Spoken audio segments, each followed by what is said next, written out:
와인 좋아하는 분 많으시죠? 신의 물방울이라는 와인, 이거 대체 누가 언제 처음 만든 걸까요? 맥주 같은 다른 술도 마찬가지지만 와인 역시 정확한 기원 알기가 힘들어요. 다만 지금으로부터 약 8,000년 전, 그러니까 기원전 6,000년쯤에 우리가 흔히 코카서스 삼국 중에 하나라고 얘기하는 지금의 조지아 땅에서 처음 와인 만들었다는 게 여러 고고학자들 얘기인데요. 사실 인류 역사상 가장 오래된 와인의 증거는 2017년 이전까지만 해도요, 지금 이란 북부에 있는 하지 피루즈 테페라는 신석기 유적지에서 나온 항아리였어요. 기원전 5,400년 무렵에 만든 걸로 추정된 이 항아리에서 포도 씨를 비롯해서 와인을 담았던 흔적이 발견됐기 때문인데, 자, 그런데 2017년에 역사가 바뀌게 됩니다. 조지아의 수도 트빌리시에서 남쪽으로 약 50km 떨어진 신석기 마을 유적지에서 추정연대가 기원전 5,980년에 달하는 항아리 조각들이 출토가 됐는데, 이걸 이어서 붙여보니까 모양부터 심상치가 않았어요. 항아리 모양이 지금도 조지아에서 와인 만들 때 쓰고 있는 크베블이라는 토기와 너무나 비슷하고 항아리에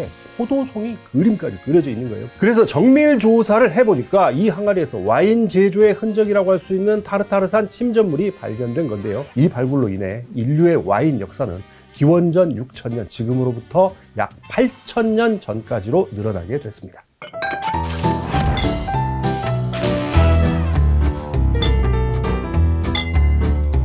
술이 있어 즐거운 세상, 주라기월드. 저는 주류탐험가 조승원인데요. 오늘도 애국민수 광민수 소장님과 함께 할 텐데, 지난주 맥주에 이어서 이번 주에는 투탕카멘을 비롯해서 이집트 파라오들이 사랑했던 술이죠, 고대 문명 세계의 와인을 탐험하겠습니다. 오늘도 짜잔! 광민수 소장님 나와 계시는데, 예. 잘 지내셨습니까? 예, 안녕하셨어요? 예. 지난주에 저희가 맥주 얘기를 했잖아요. 근데 이집트에서 빵과 맥주, 예. 거의 한 단어나 마찬가지로 남녀노소 다 먹었던 그런 거였는데, 와인은 의미가 좀 다르다. 맥주는 이집트에서 이제 여러 음식들이나 음료를 분류할 때 샤브라고 하는 카테고리 안에 들어가요. 영어로 하면은 밀, 그러니까 식사.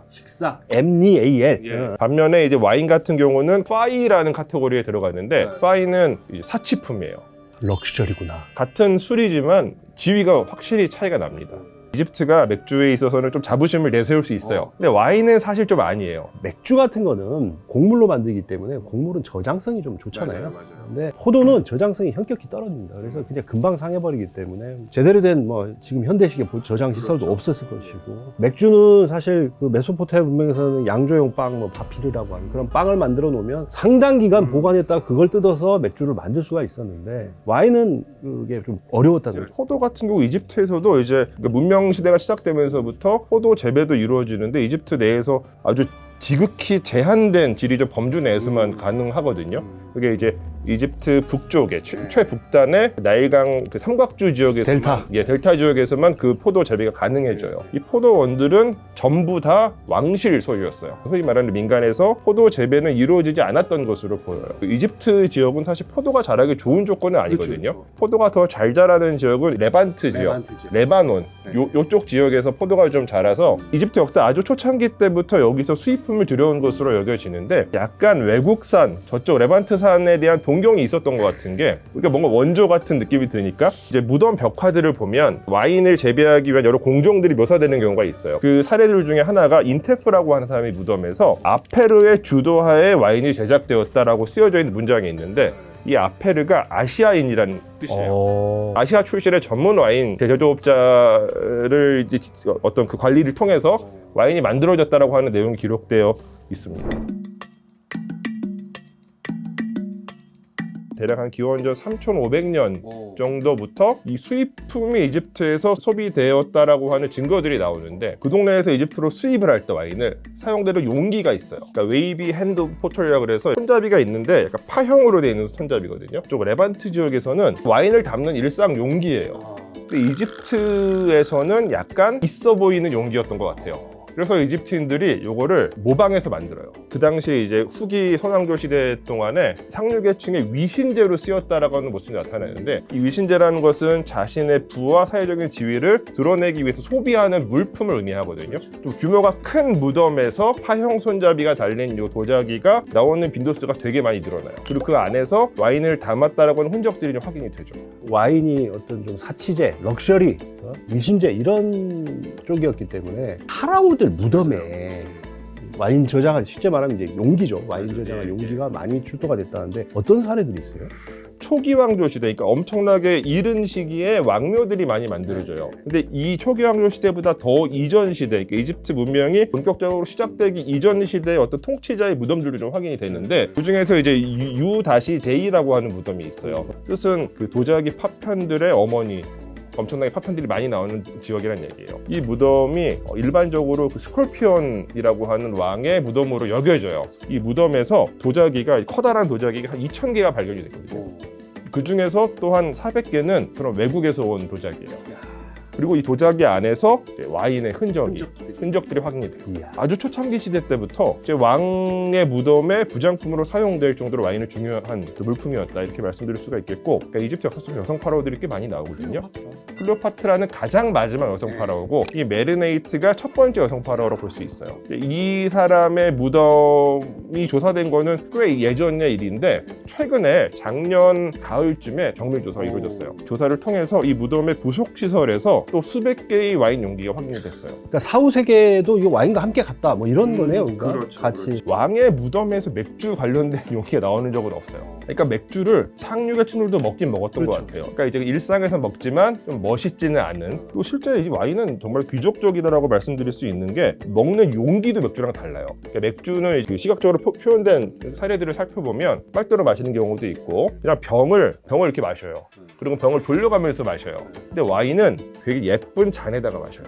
런던 영국 박물관에 예. 전시된 이집트 그 와인 잔이라고 해야 되나요? 예. 그 병을 봤는데 예. 엄청 화려하고 예쁜 맞아요. 거예요. 예, 예. 와인을 이제 담는 용기도, 커다란 용기도 있거든요. 그것도 되게 화려하게 장식이 돼요. 주전자 같은 데다가 담아가지고 그거를 다시 예쁜 잔에다가 굉장히 예쁘게 꾸며져 있고, 그 되게 정성스럽게 따라가지고 마시는데, 우리가 오늘날 와인 마실 때도 이렇게 한 손으로 이렇게 따르잖아요. 이렇게 해가지고 뭐 온도를 전달하지 않게끔 한다. 근데 그 비슷한 장면이 이집트 와인 마시는 장면을 묘사한 이집트 벽화에서도 나와요. 야, 지금도 사실 와인이 좀 고급스러운 술로 인식을 많이 하잖아요. 야, 이게 다 이집트 때부터 그랬네. 네. 우리가 이집트 얘기할 때마다 파라오 얘기 안 할 수 없고, 파라오 하면 딱 떠오르는 거 투탕카멘. 파라오 3대장이죠. 예. 왕가의 계곡에서 발굴된 투탕카멘 무덤. 이 황금 가면 요것만 좀 생각을 하는데, 암포라가 무더기로 나왔는데 예. 총 26개. 와인을 담았던 것으로 여겨지는 게 한 26개가 나왔어요. 그거 우리가 알 수 있는 이유는 일종의 라벨이 쓰여져 있어요. 그 라벨에 보면은 어디서 만들어진 포도를 가지고 만든 건지도 쓰여져 있는데, 몇 년산, 그 다음에 이 와인의 계략적인 종류, 양조 책임자 이름도 쓰여져 있어요. 현대 와인 라벨의 시초는 이집트였다. 이런 기사가 그건 뭐 있더라고요. 거의 확실한 것 같아요. 물론 다른 지역에 있을 수도 있지만 이집트에서 나오는 사례들이 압도적으로 오래됐고 압도적으로 양이 많으니까 항상 논란이 되었던 게, 과연 이집트인들이 적포도주만 마셨을까, 화이트 와인은 안 마셨을까 라고 하는 의문점이 항상 남겨져 있었거든요. 근데 이 부분을 2000년대 초반에 자연과학자들이 조금 분석한 연구들이 있어요. 결론은 화이트 와인도 있었을 수도 있다. 와인의 흔적, 잔존물만 남겨져 있는데 2004년인가 뭐 그래요. 그때 있었던 연구에서 6개의 암포라에 남겨져 있는 성분을 분석을 했는데, 이 중에서 딱 2개만 적포도주고 나머지는 백포도주일 가능성이 높다 라는 판단이 내려진 거죠. 이집트에서 레드 와인뿐만 아니라 화이트 와인도 존재했을 수 근데 있다. 아마 화이트 와인은 거의 대부분 수입품이었을 것으로 생각을 하는데, 뭐 이거 사실은 정확 근거는 없어요. 또 한 가지, 이 투탕카멘 무덤에서 나온 상황 중에서 재밌는 게 뭐냐면, 투탕카멘 무덤은 방이 4개가 있어요. 전실이 있고 부속실이 있고 실제로 시신이 안치되어 있는 매장실이 있고, 저 안쪽으로 보물실이라는 방이 있는데, 26개 가운데 그 23개는 부속실에서 다 확인이 됐어요. 근데 3개가 이 매장실에서 발견이 됐는데, 암포라들의 위치가 좀 흥미로워요. 동쪽, 서쪽, 남쪽에 놓여져 있었거든요. 동쪽에는 아마도 화이트 와인이 놓여졌을 것이다. 남쪽에는 쉐데 와인, 그 다음에 서쪽에는 진짜 적포도주. 그러니까 쉐데 와인이라고 하는 것도 사실은 뭔지 잘 모르는데, 남겨져 있는 여러 기록들을 토대로 추정을 해보면 와인을 한번 살짝 가열한 와인일 것이다 라고 얘기를 해요. 아마 쉐데 와인은 일반 적포도주보다는 색깔이 조금 더 밝은 색이었을 것 같다라는, 정확한 의미는 알 수 없지만 여러 가지 이집트적인 맥락을 가지고 추정을 해보면, 동쪽에 있는 화이트 와인은 떠오른 태양, 그 다음에 쉐데는 남쪽에 있으니까 이거는 가장 밝은 태양, 시뻘건 적포도주는 서쪽으로 지고 있는 늙은 태양. 맥주뿐만 아니라 와인이나 모든 술은 사실 신이 만든 음료, 인간에게 준 선물 이렇게 생각을 했다고 하는데, 이게 이 당시 사람들은 그 미생물의 이런 발효 과정 알 수도 없었고, 또 술 마신 뒤에 쉬기, 이거는 굉장히 초자연적인 현상이고 신비로운 현상이었을 거예요. 지난 시간에는 우리가 닌카시, 양조의 여신, 메소포타미아 쪽에, 근데 이집트에도 보니까 하토르라는 여신이, 이게 뭐 양조의 여신이라고 그러는데, 하토르는 어떤 여신입니까? 그 좋은 여신이에요. 되게 따뜻한 사랑의 여신, 약간 모성을 대표하는 여신, 이런 느낌의 여신인데, 이 여신이 분노하면 무시무시한 여신이 된다고 생각을 했어요. 그렇게 해서 변신한 여신이 세크메트라고 하는 여신인데, 흑화된 맞아요. 예, 흑화된 거죠. 또 하토르는 이제 암소로 표현이 되고, 세크메트는 이제 암사자로 표현이 돼요. 그러니까 세크메트화된 하토르를 염두에 두고 부르는 별명이 술 취한 여신이라는 게 있어요. 신화체계 중에서 이 하토르 여신이 한번 세크메트가 돼가지고 인류를 멸절시키려고 했었던 적이 있어요. 다른 신들이 이 하토르를 말려야 되는데 너무 힘이 세니까 도저히 말릴 수가 없어요. 그래서 붉은색 술을 만들어서 인간의 피처럼 이제 보이게 하토르한테 먹인 다음에 재워서 제어를 했다. 그런 내용이 있거든요. 술의 여신, 술 취함의 여신이라고 보통 이제 보고. 그렇군요. 와인은 매우 좀 특별한 술이고 희소성이 높은 특별한 음료이기 때문에 신한테 바치는 헌주라고 그러죠. 종교적인 의미도 굉장히 컸다고 그러더라고요. 지난주 얘기했었던 일반적인 제문에 맥주가 항상 등장해요. 신한테 맥주를 바치는 거는 그냥 일상적인 행위고, 와인을 바치는 거는 뭔가 조금 더 신실한 신앙을 나타내는 행위인 거예요. 왕들이 직접 신한테 와인을 바치는 장면이 많이 표현이 돼요. 신왕국 시대의 파라오를 묘사하고 있는 여러 석상들 가운데 파라오가 무릎을 꿇고 동그란 용기를 두 개 앞에다 들고 있는 장면이 표현되는 경우들이 있어요. 파라오가 이제 진짜 신한테 와인을 바치는 장면이다 생각하시면 되죠. 와인 만드는 모습이 벽화에 굉장히 이렇게 많이 등장한다면서요. 굉장히 많아요. 그러니까 구왕국 시대 때부터 나타나요. 귀족 무덤에서는 대체로 일상생활의 모습들을 표현한 벽화나 부조들이 많이 그려지는데, 대표적인 게 제가 요거 갖고 왔어요. 여기 그림, 라벨에 그림 하나 있잖아요. 메레루카라고 하는 유광조 시대의 총리급 귀족의 무덤에 그려져 있는 와인을 만드는 모습인데, 여러 이제 남성들이 커다란 용기에다가 이렇게 해가지고 쥐어 짜고 있는 그런 모습이에요. 이런 벽화들이 굉장히 많이 남아있어요. 굉장히 많이 남아 있어요. 이게 셀라인 모스카라고 하는 이탈리아 양조 회사인데 이렇게 가져다가 쓰고 있죠. 제가 읽었던 것 중에 재밌는 게 델타 지역, 그 나일강 삼각주, 여기서 이제 주로 와인을 생산했다고 하는데, 방부제로 썼던 게 송진이었다고 그래요. 맞아요. 그리스 가면 메치나라는 와인이 있거든요. 정말 송진을 넣어서 만들거든요. 그래서 이 송진을 넣어서 와인을 제조했던 이 방식이 훗날 그리스로 넘어간 게 아니냐, 뭐 저는 이런 생각도 좀 들더라고요. 그런 식으로 설명하시는 분들도 있고, 와인을 보관할 때 용기를 봉인하기 위해 송진이 사용되었는데 그게 남겨진 것이다라고 또 주장하는 분들도 있어요. 그렇지, 송진으로 봉인했을 수도 있죠. 그러니까 사실 뭐 어떤 게 정확한지 모르겠지만 두 가지 설이 있습니다. 와인을 몇 개 갖고 왔어요. 전부 이집트 와인은 아니고 이집트와 어떤 식으로만 관련되어 있는 와인인데, 이건 사실 호주 와인이에요. 난데없이 이름이 아몬라거든요. 아문라, 아멘라라고도 할 수 있는데, 신왕국 시대의 최고 신입니다. 그러니까 두 개의 신이 합쳐진 신이에요. 아멘이라고 하는 신과 라, 태양신을 합쳐놓은 신인데, 그렇다 보니까 신왕국 시대 동안에는 파라오들이 이 아몬라한테 와인을 바치는 장면이 굉장히 많이 나와요. 그런 차원에서 이집트 이름을 가져다 쓰신 것 같고, 요거는 이제 아까 말씀드린 것처럼 메레루카 무덤에 나오는 와인, 이집트 벽화를 라벨로 쓰고 있는, 요건 진짜 이집트 와인이에요. 아, 그 솔레일이라고 하는데, 요거는 이거는 진짜 지금도 현대 이집트. 예, 현대 이집트 와인이에요.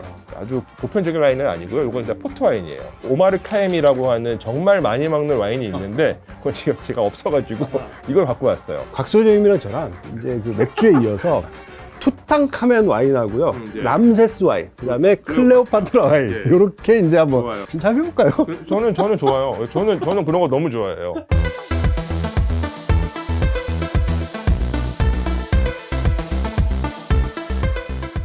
자, 이렇게 고대 문명, 이집트 문명의 맥주와 와인 2주 동안 탐험을 해봤는데, 바쁘신데도 출연해주신 문민수, 박민수 소장님 너무 감사드립니다. 어떠셨어요? 저는 뭐 언제든 불러주시면 즐겁게 나올 용의가 있고요. 항상 제가 자주 쓰는 표현인데, 모든 길은 이집트로 통한다. 술도 이집트로 다 통한다. 이 말씀을 드리고 싶습니다. 저랑 이제 손을 잡고 한번 이집트 맥주, 이집트 와인 만들어야 됩니다. 마치기 전에 이것도 오늘 즉흥 추천곡이에요. Walk Like an Egyptian이라는 노래가 있어요. 이집트 사람처럼 걷기. 이 노래가 어떻게 만들어진 거냐면 뱅글스라고 굉장히 유명한 그룹이에요. 이터널 플레임도 뭐 히트쳤는데 이 뱅글스의 최대 히트곡이 이 노래거든요. 이집트 벽화에서 영감을 얻은 노래예요. 페리호에서 사람들이 흔들리는 걸 밸런스 잡으려고 하는 이 모양이 이집트 벽화에 나온 사람들의 모습과 비슷하다라는 인상을 받아서 작곡가가 만든 노래가 Walk Like an Egyptian이라는 노래가 있는데 한번 들어보시기 바랍니다. All your paintings on the tomb, they do the sun dance, don't you know? If they move too quick, they're falling down like a domino. All the buzz are manned by the 박 소장님이 이렇게 멋진 이 굿즈를 또 저희한테 선물로 주셨는데 이 영상에 댓글 남겨주신 분 중에서 3분 골라서 곽 소장님이 직접 주시는 이 멋진 이집트 굿즈 보내드리도록 하겠습니다. 술이 있어 즐거운 세상 주라기월드. 그럼 저는 다음 주에 더 재밌는 아이템으로 찾아뵙겠습니다. 작은 아이야, 작은 아이야 나의 파랑새야, 나의 파랑새야 작은 아이야, 작은 아이야 이리 오렴 내 모든 걸 줄게